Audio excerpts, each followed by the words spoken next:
Hello everyone and welcome to another video with me, 320 Sim Pilot. Today we are taking a look at another challenging approach, this time into Split Airport in Croatia. This has been flown on the channel before in a live stream, but I want to give it a bit more attention today as we take a closer look at how we can manage what can be quite a complex approach, but certainly a very stunning one. We also get to try out ORBX's new upcoming Split Scenery, which is not yet out but should be released very soon. So I'm excited to get on the ground and take a look at that. But to start with, let's talk about how we're going to manage this approach, what sort of tricks we're going to use to fly it, and how the Airbus can help us. Let's get started. Here we are on the flight deck now, and let's bring up the charts. So this is Split Airport. Its code is Lima Delta Sierra Papa. It's on the coast, obviously, of Croatia, and it's a very popular holiday destination and quite a special one to fly to if you're in Europe. So the airport sits here with its runways. Obviously we've got runway 05 and runway 23. 05 is a relatively straightforward approach. There's actually an ILS onto runway 05, so we won't be doing that today. Mostly out over the water, straight in, and then you'd land. The magic of Split is, of course, that facing this orientation means we end up with a bit of a sea breeze. During the day, air over the land heats up quicker because the sea actually stays a little bit cooler. So with the sun shining on it, as it does, as this is live weather by the way, so it is this pretty and beautiful out this part of the world at the moment in August. But as the sun heats up this ground, the air above it obviously warms up. That warm air rises, so the cool air that hasn't risen, sitting around over the sea, gets drawn in to replace it. And that's why we end up with a sea breeze sort of later on in the day. So if you're going to Split in the afternoon, you can expect a sea breeze. So you have two options, which is you can either fly the approach onto the runway using a normal ILS but have a tailwind on landing, or you may end up having to use the approach onto the other runway, which are non-precision approaches. There's a few options, as you can see. We've got an RNAV for 2-3 available if we wanted to fly that, although the vertical segment will not work in the fly-by-wire A32NX for now. You can also see here it's a bit of a prescribed track, so yeah, it's an interesting one whether your airline has that or not. But we're going to fly the VOR Bravo for runway 23, which includes a bit of a circle section. So this approach takes us from any of these initial fixes. We've got Osgo, it could be Lassel or Rilno.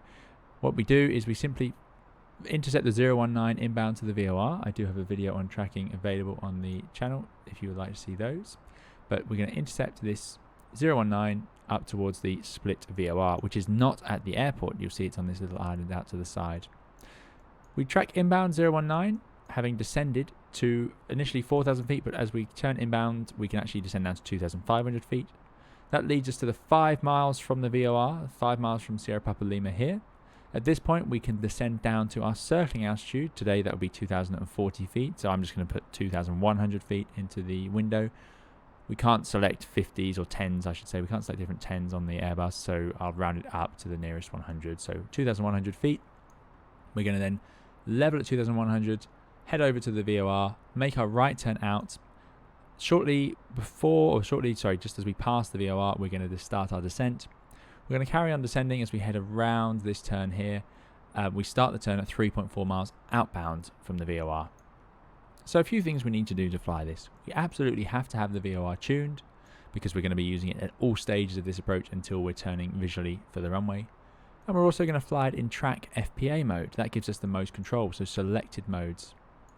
So what we'll do is we'll descend in a normal way down to our circling of 2,100 where we'll level off. Just before we reach the VOR, we're going to track outbound, so I'll select track and we'll fly outbound on 049 degrees. Then, once we're overhead the VOR, just as we're turning outbound, we'll start our descent at minus 2.5 degrees. We'll carry on descending, get to 3.4 where we'll start about 20 degree, maybe a bit less banked turn.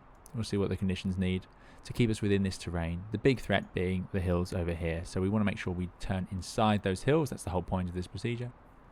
We're then going to keep turning, keeping our descent on, so our basically a continuous descent from overhead the VOR as we go all the way around here until we line up visually with the runway. Hopefully 2 whites, 2 reds. If it's a little bit high or low, no matter, we'll fix it. And then we'll come in and land. You'll be pleased to hear the ground conditions are pretty good in Split. It's a fairly decent sized runway, as you can see here, somewhere in the region of landing on runway 23 beyond the threshold 2,390 meters. So I'm going to go for medium auto brake, and there's a bit of a displace threshold as we come in, and we'll see some nice textures from the new ORBX Scenery, which I'm quite excited to show you. Right, let's set up our nav aids for the approach as we see fit. So VOR Bravo runway 23, here it is. We're going to fly in via the Osgol point. So we hop over to our MTDU. Let me move the chart over here for you guys. You can see the arrival is not set up yet, so we scroll down and I'm going to use VOR. It's called 00 Bravo, I'm not sure why, and it says 0 meters available. That's because it's not dropping us off at the runway. This procedure stops basically at the VOR. We then have to circle our way visually round.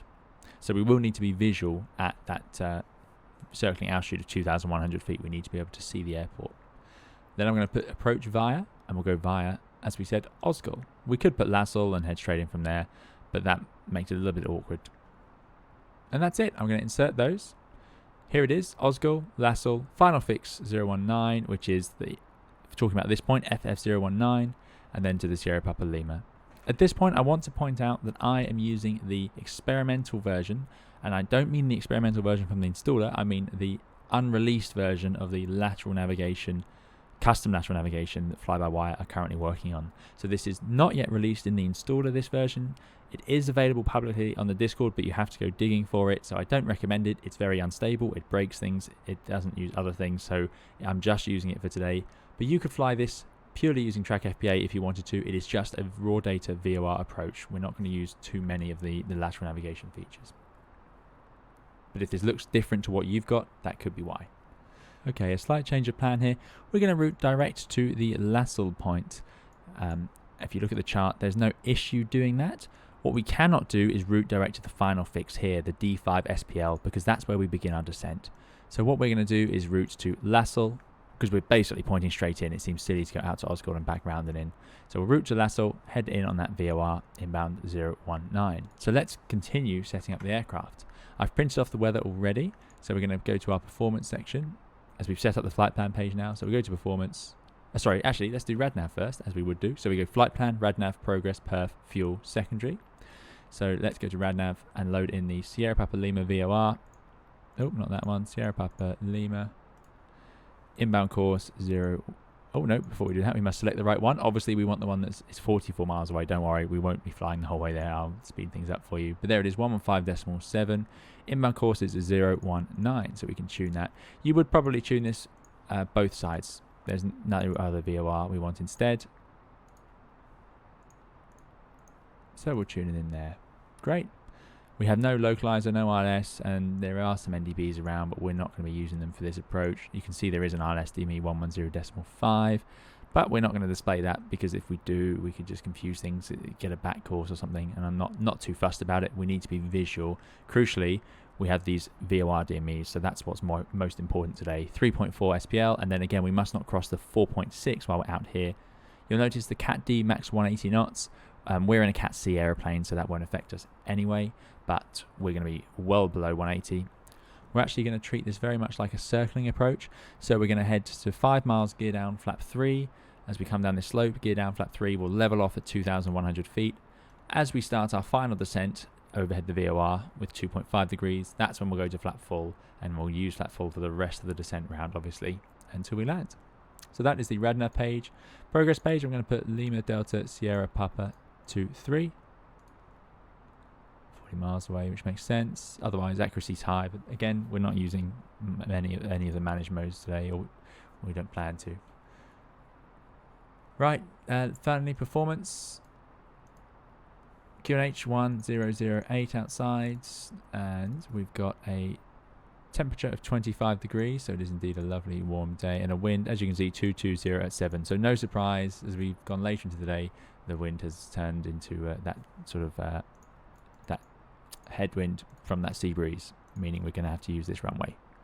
It's often the case with nice airfields, pretty airfields at holiday destinations around the coast, especially on the Mediterranean, that this happens. The reason is, of course, the high ground. There's lots of high ground on the lands just behind the airports. If you think of the south coast of France or along the coast of Italy, the result is, as the sun heats up the ground, you end up with these sea breezes and invariably some sort of difficult non-precision approach because the high ground will always be behind you as you try and line up with these runways. We're going to land config full. I just need to put in the minima. I'm going to put in my circling minima, 2,040 feet into there. Next page, in the event of a go around, we'll put in the go around altitude, which is going to be, in this case, you see there's two actual procedures as well. There is a go around procedure. After passing the VOR, proceed on the prescribed track, turn left to 229, climb to the DVN NDB 3000 and hold. So that procedure is what you would do if you have missed the approach because you can't see. So we've got down to 2,100 feet, got to the VOR, we can't see, so we're going to make our right turn because the missed approach point is that VOR, and we'll make our right turn on the missed approach and head out to the NDB down here to hold. But we are hoping not to have to do that. But there is this go-around procedure. After passing the VOR, you need to proceed on prescribed track, turn left 229, climb straight ahead to the DVN NDB. So the point being here, if we lose visual or we decide we're going to bin this approach somewhere after the VOR, we have to carry on. We have to carry on with that left turn, we have to climb up, and we have to head out here. So important, very important, that we don't mess up on this turn. If we go around somewhere during this turn, we must keep turning. We must not roll the wings level because of the high ground. Keep turning, go past the airfield, and head out to the DVN NDB. So I'm going to put in 5,000 feet as that's the higher workload one, because I know the weather's nice. I suppose maybe it's better to put in the 3,000, that being the worst case. That's the closest level off. So we'll put 3,000 feet in fact, and then we could update that to 5,000 as we see fit. But there we go. Fuel.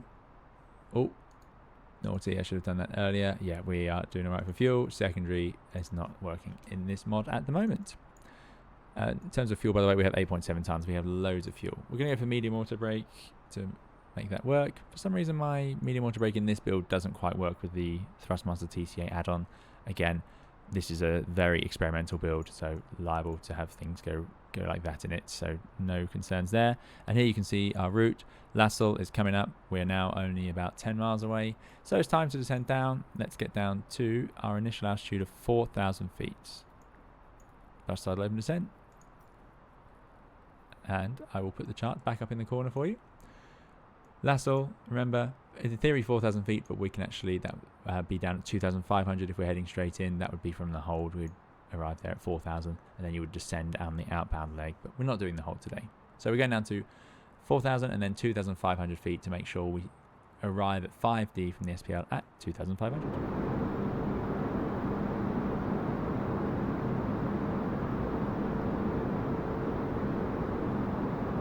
Okay, at 5 miles to the Lassel point now, I'm safe to go down to 2,500 feet, so let's put that in the window, 2,500, and let's start slowing things down. So that's manage speed. Whoops, always easy to do, so make sure you activate the approach phase first.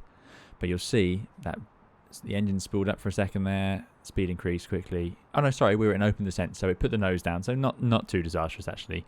Worse if you're in a level mode. I've got the Sierra Papa Lima needle displayed on both sides. Probably I would just stick with one, otherwise you end up with lots of needles potentially interfering with each other in terms of the view, but that's entirely a preference thing. As we can see then, the Sierra Papa Lima VOR over here at 2,040 feet, so the coding's looking good, but we're not going to be using that. Although we can, to be fair, we can fly in using nav mode because there's nothing to stop us using nav mode up to the Sierra Papa Lima as long as we're monitoring that needle. So maybe we'll do that. We'll engage track FPA and fly along in track a bit later. So down to 2,500 feet, I'm going to go to flap 1. I'm actually going to use a little bit of speed brake to make sure we get down there quickly. So to help me do that, I'm going to pull the speed at 200 knots. Actually, we'll do 190 knots. There we go, 190 knots. We've got the speed brakes out. There we go. Now I'm going to go to flap 2. This way, by having the speed pulled at 190 knots, the airplane's going to try and keep that speed with idle thrust because we're in open descent. It'll actually go down pretty quickly. This is quite a neat way to get height off relatively quickly.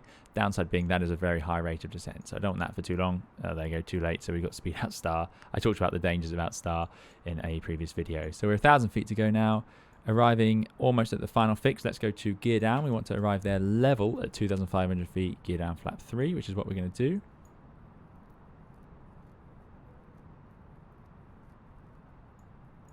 Beautiful, beautiful day here, so I'm looking forward to this. So yeah, not the neatest start to the approach there, but it's working out now, coming back into the groove.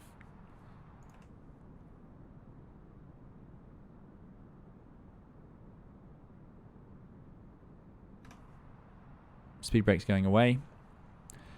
There's 2,500. I'm going to go to flap 3. Next step then, we're going to descend down to our 2,100 feet. Okay, so gear down. Good. Flap 3, we'll arm the speed brakes as the gear's down. Put those nose lights on, which they are. Seatbelt sign should have already been on. Good stuff. And now we're reaching the final fix. So from here, we're going to descend down to 2,100 feet. So I'm going to get that ready in the window. 2,100 feet. And we can do that at a sort of sensible 800 feet per minute. This point, of course, let me just bring up the chart for you, is at 5 miles, so we're just past it now. So pulling vertical speed, vertical speed minus 800, and down we go to 2,100. There's no massive rush here because the next thing to happen will be actually at the VOR. So in 5 miles, we're only going to lose a couple of hundred feet, so no great shakes there.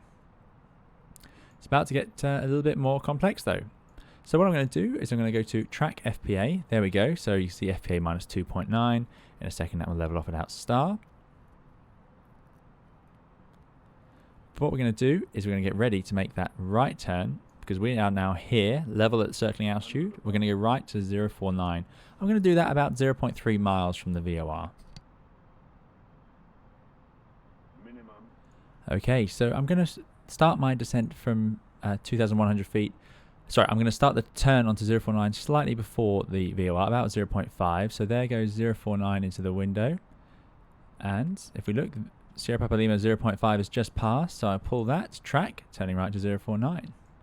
There's the area, there's the airport just over there. Here we go, round the turn, 049, we're gear down, flap 3. As we pass overhead the VOR, which is happening just about now, I'm going to pull the FPA of 2.5.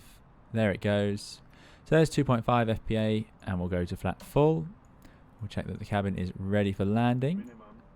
And we are now getting ready for the final approach. So we're going to follow this track out. We're now on this leg. We've gone ever so slightly off the VOR, to be honest with you. This we should be on 049. We're slightly to the right of that. We're somewhere over here. So at 3.4 miles, we need to make that left turn in. So we're at 1.6 miles at the moment on the VOR. At 3.4, we need to make that left turn, remaining within 4.6 miles. I'm expecting to reach that 3.4 mile point at about 1,300 feet. So we got about half a mile to go. Airfield's over our shoulder, looking good. We are all very visual. So what I'm going to do now is ease capacity, take out the autopilot, take out the flight directors. Not going to do anything just yet because we haven't got to 3.4. There we go, 3.2, 3.3. 3.4, and now I'm going to start my left turn. Now I did say 20 degrees of bank. I'm going to actually use just 15, and I want to keep that rate of descent relatively the same, so 5 to 700 feet per minute, something like that. There we go, there's about 600, 500, because I know I'm slightly right. I think I'm ever so slightly right of where I'd normally be. So that's just balancing the approach as we do it. Obviously, more bank will be better. Don't get it wrong by having not enough in this case, because look at the terrain in front of you. It is very close. Terrain rate would be displayed on the navigation display, of course. It won't affect your GPWS cooldowns. That will activate either way, whether or not you have it displayed. It would actually pop up on the screen if you don't have it displayed. But this is not working in this build. Another reason to be careful of this build. Okay, turning around the corner, I can see 1 red, 3 white, so that's looking good. Scenery here looking absolutely stunning, so I'm really impressed. The nearby areas are covered by ORBX's Scenery for Split, I believe. 400 feet per minute, not quite enough. We saw we had 3 whites, but it's easy to be fooled by pappies when you're not aligned with them, so we need to be a bit careful. Looking around the pillar here, I can still see 3 whites, so I'm going to keep it now at 700. As we're coming into line with the runway, there is no sense in not following them. 2 whites, 2 reds now, so let's get that rate of descent back to our 3 degrees, and we can just gently fly our way in. So this is pretty much what we did on the stream. Now we have a nice headwind. It's only ever so slightly from the left, which makes the conditions quite nice for flying. Just not doing too much here. So as you saw, 1 big continuous turn, but it's just about managing the workload, getting the airplane back and configured. We had the airplane configured nice and early as we headed outbound from the VOR, which meant that we could focus on flying the airplane for this last segment.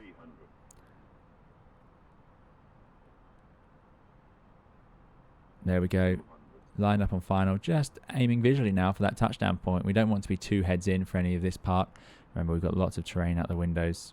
We just use the two instruments to help us out in the first part of the approach. 50, 40, 30, Into the flare, 20, idle, 10, 5, there's touchdown, reverses out, lower the nose, and reverse idle should be absolutely fine with medium auto brake. Look at the texturing on the runway, lots of patches and holes, very common. You do see that a lot. I'm going to take over with manual brakes now, and we're going to head in and just enjoy the scenery we have here. So I hope that approach made sense for you. Do post any questions you have in the comments, of course. I have been enjoying trying out these other approaches on the channel, so thank you to ORBX for sending over this scenery as a preview build. I'm sure there'll be a few things updated as time goes on, but yeah, look at this. We've got all the texturing on the ground, all the different taxiway lines, quite an involved airport, but there's that fantastic terminal building. Really nice place to come on holiday. I'm very jealous of anyone going here on holiday, so let's go and find somewhere to park, get rid of those spoilers and flaps.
Looks like we'll be parking nose in at our stand here. I'm going to go for stand 3. Looks nice and close to the terminal.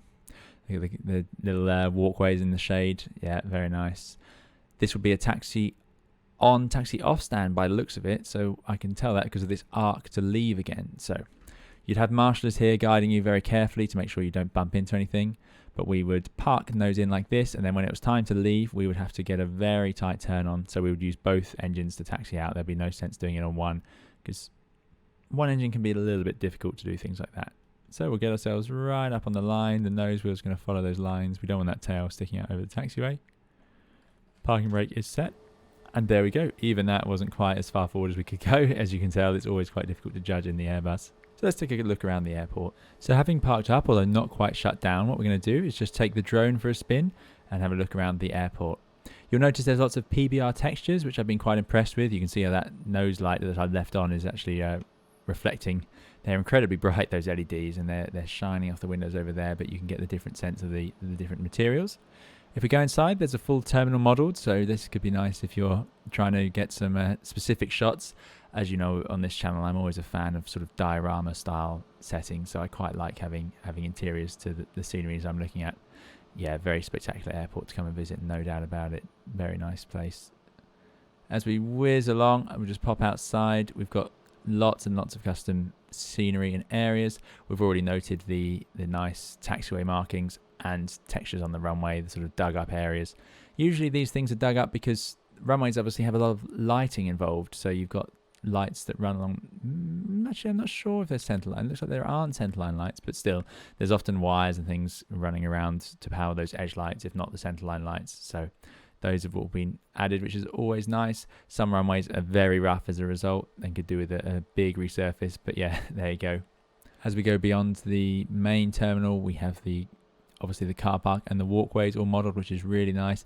It is really, really amazing to me what we get now, or what is possible in Microsoft Flight Simulator, not just for the visuals of the weather, but the actual and the graphics of the metals and so on, but the amount of objects we can have in our scenery It's remarkable. It really adds a lot. That car park looking relatively busy. I'd like to see it busier, obviously, but these days most airport car parks are sitting pretty empty. There we go.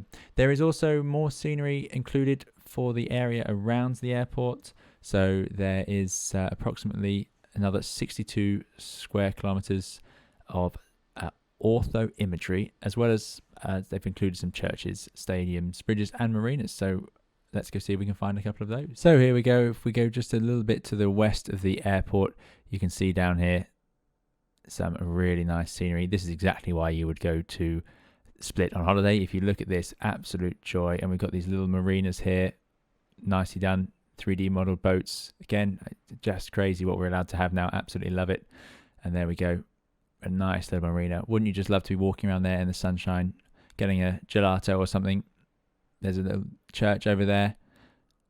So a really detailed area now surrounding the airport. Oh, I wonder what this is. I'm not actually sure. I believe there's some football stadiums as well, or stadiums. I'm not sure whether they're football, but I'm not very familiar with the local area, I must confess, so it's hard to find them. At night, it's very easy to see stadiums because they are easily the brightest thing around. They can be surprisingly dazzling even up in the sky. There's some different sort of boats as well, more industrial style boats sitting around, and presumably, yacht and ship repair. There you go. Very nice. So, last thing to do is we've got to go and check out the airport at night, of course.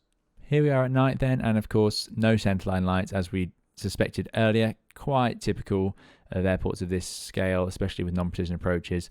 You normally have centerline lights when you're expecting to be flying with severe fog, things like that. But obviously, extra maintenance, extra cost, only if needed. Here's the airfield. You can see my strobe lights still on because I forgot to turn those off as we left the runway, which would be dazzling everybody else.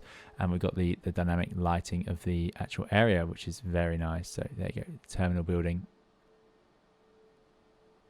Lights always make a diorama, as we know, so it is always good to see them included. Look how bright our landing lights and taxi lights are there. And it looks like if we go into the terminal, it's lit in here as well. Just crazy. This is just a different level to what we've had before. I'm really I love seeing sceneries like this that have had the detail put in. So there we go. That's all for today's video. Thank you very much for watching. I hope it's been interesting for you. A really nice approach to try out. Quite an involved one, quite satisfying to get right, but a really pretty view will reward you if you do manage. You can fly that approach using just the VOR, so most versions of the A32NX will be capable of doing that. As long as you can use track FPA and display a VOR, you could just fly the first inbound leg like that. There'll be plenty more guides and videos coming on the channel, including more difficult approaches, as well as live streams and other airliners. So do please subscribe if you'd like to see more of that.